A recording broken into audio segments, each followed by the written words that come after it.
Cleaning the I-mop after each use. 1, pulling the waste tank off. You're going to have it full, hopefully not past here. Take it off, go empty it in the sink. Some areas you want clean. You want to make sure your cap is rinsed clean. If it's not, it will tear up the cap. It may not get a good seal. You will lose vacuum. And that creates a poor cleaning experience for your next use. The next thing, pulling out this. Making sure the seal is clean around here. Give it a rinse in the sink, or you'll only use a rag, then use a rag. Try to get in the habit of using a sink when possible. If you do this often, it won't be a problem. Making sure these faces are clean.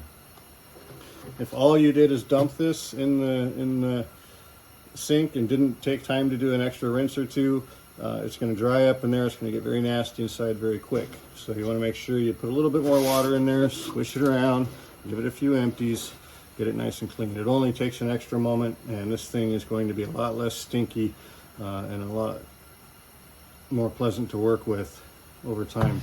Plus, this strip, once it's filthy inside, you won't be able to tell how full you are, and you run the risk of sucking solution through your motor and damaging your machine. That's an expensive repair.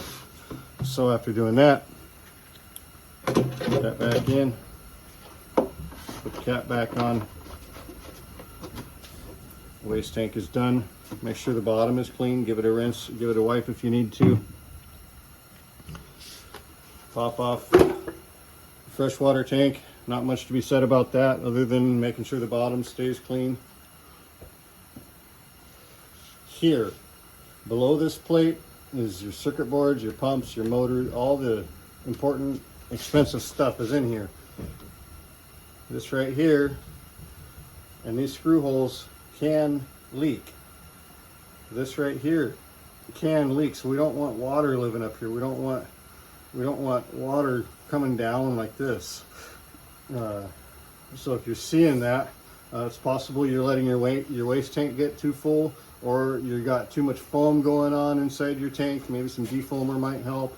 The other possibility is that you're leaning it too far. You want to keep it above 32-degree angle so that the solution doesn't come up and come out this hole into the vacuum port. Okay, so I want to keep this wiped down after each use. Just get a rag in there, give it a little wipe, make it look nice. Get your seal up here, make sure it's nice and clean. You got your seal here, make sure it's nice and clean.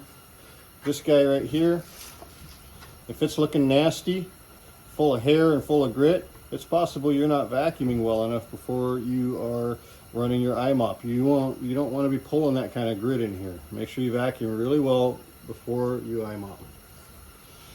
If you need to pull this out to clean it, it pulls out just like that. Okay, give it a wipe, give it a rinse in the sink, get it cleaned up nice and good. Make sure your seals are clean. It just pushes back in. Pretty simple, just like that. Okay, moving on to the other side.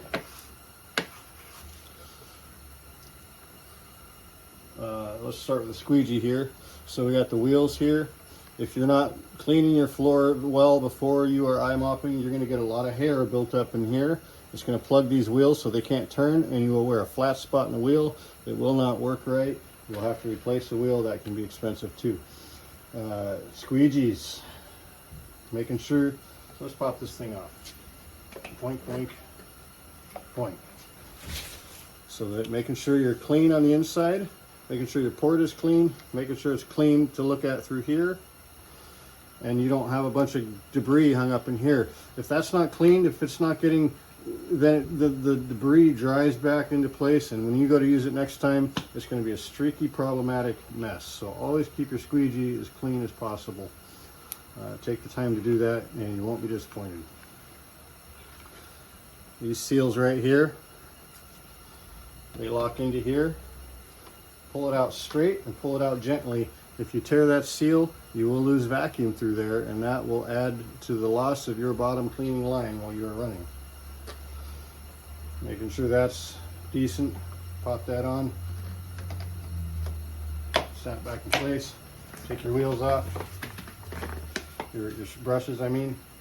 Making sure this area here is clean. If it's not getting clean between each job and looking nice and hair free, next time you go to run it, that hair is going to fall down onto the floor, come back into the squeegee, and you're going to have streaks going behind you as you're running, and it will be a frustrating cleaning experience. So make sure they're clean.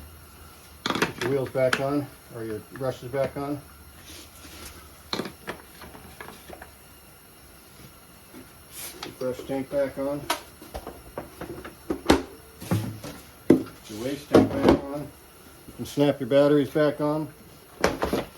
And you're good to run. Now, one point I will bring out while you're running, if you start seeing the streaks coming behind you, just take your foot,